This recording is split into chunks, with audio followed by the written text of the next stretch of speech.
Dear friends, நான் ஒரு XL work புக்கை ஓப்பன் பண்ணி வச்சுருக்கேன். இதில் ஷீட் 1 ஷீட் 2ன்னு 2 ஷீட் இருக்குது. அதில் ஷீட் 2வை செலக்ட் பண்ணியிருக்கேன். இதில் ஒரு செல்லை செலக்ட் பண்ணி இதில் திருவனந்தபுரம்னு டைப் பண்ண போகிறேன். இப்போ திருவனந்தபுரம்னு டைப் பண்ணிட்டேன். இப்போ கீபோர்டில் என்டர் பட்டனை ப்ரெஸ் பண்ணுறேன். இப்போ பார்த்தீங்கன்னா இந்த செல்லில் திருவனந்தபுரம்னு டெக்ஸ்ட் என்டர் ஆகிருக்கு. ஆனால் இந்த காலம் விட்டு ஆட்டோமேட்டிக்காக அட்ஜஸ்ட் ஆகலை. நாம் தான் இந்த இடத்துல மவுஸை கொண்டு வந்து வச்சுட்டு இதோட விட்டை அட்ஜஸ்ட் பண்ணணும். இப்போ நான் ஷீட் 1 ஓப்பன் பண்ணி இதில் திருவனந்தபுரம்னு டைப் பண்ணுறேன். இப்போ திருவனந்தபுரம்னு டைப் பண்ணிவிட்டேன். கீபோர்டில் என்டர் பட்டனை ப்ரெஸ் பண்ணுறேன். இப்போ பார்த்தீங்கன்னா திருவனந்தபுரம்னு டெக்ஸ்ட் என்டர் ஆகி ஆட்டோமேட்டிக்காக இந்த காலம் விட்டு அட்ஜஸ்ட் ஆகிடுச்சு. இப்போ இதே செல்லை செலக்ட் பண்ணி இதில் மதுரைன்னு டைப் பண்ணுறேன். இப்போ மதுரைன்னு டைப் பண்ணிவிட்டேன். இப்போ கீபோர்டில் என்டர் பட்டனை ப்ரெஸ் பண்ணுறேன்.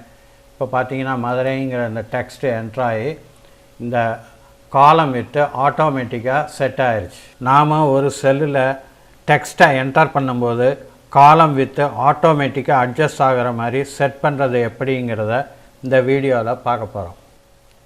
எக்ஸல் ஒர்க் ஷீட்டை ஓப்பன் பண்ணி இந்த ஷீட் மேலே மவுஸை கொண்டு வந்து வச்சுட்டு ரைட் கிளிக் பண்ணுறேன். இதில் வியூ கோடை கிளிக் பண்ணுறேன். கிளிக் பண்ண உடனே Microsoft visual basic for applications open ஆகுது.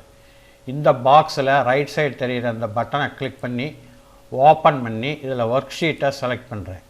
இப்போ கர்சர் இந்த இடத்துல பிளிங்க் ஆகிறத பார்க்கலாம். இந்த இடத்துல கோடை என்ட்ரு பண்ணணும். நான் இப்போ கோடை டைப் பண்ணுறேன். CELLS cells dot.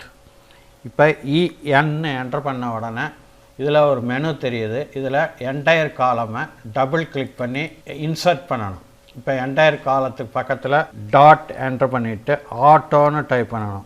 ஆட்டோன்னு டைப் பண்ணும்போது இங்கே ஒரு மெனு தெரியும். அதில் ஆட்டோ ஃபிட்டை டபுள் கிளிக் பண்ணி இன்சர்ட் பண்ணணும். இப்போ இதை க்ளோஸ் பண்ணணும். அதுக்கு ஃபைல் மெனுவை ஓப்பன் பண்ணி இதில் close and return to Microsoft எக்ஸலை கிளிக் பண்ணணும். இப்போ இந்த ஷீட்டு கண்ணுக்கு தெரியுது. இதில் நான் இந்த செல்லை செலக்ட் பண்ணி இதில் திருவனந்தபுரம்னு டைப் பண்ண போகிறேன். இப்போ திருவனந்தபுரம்னு டைப் பண்ணிவிட்டேன். இப்போ கீபோர்டில் என்டர் பட்டனை ப்ரெஸ் பண்ணுறேன். இப்போ திருவனந்தபுரம்ங்கிற இந்த டெக்ஸ்ட் என்டர் ஆகி ஆட்டோமேட்டிக்காக இந்த காலம் விட்டு செட் ஆகிடுச்சு. இப்போ இதே செல்லை செலக்ட் பண்ணி இதில் மதுரைன்னு டைப் பண்ணுறேன். இப்போ கீபோர்டில் என்டர் பட்டனை ப்ரெஸ் பண்ணுறேன். மதுரைன்னு அந்த டெக்ஸ்ட் என்டர் ஆகி அதுக்கேற்ற மாதிரி இந்த காலம் விட்டு அட்ஜஸ்ட் ஆகிடுச்சு. டியர் ஃப்ரெண்ட்ஸ், உங்களுக்கு இந்த வீடியோ பிடிச்சிருக்குன்னு நம்புகிறேன். மறக்காமல் இந்த சேனலை சப்ஸ்கிரைப் பண்ணுங்கள், லைக் பண்ணுங்கள், ஷேர் பண்ணுங்கள். நன்றி, வணக்கம்.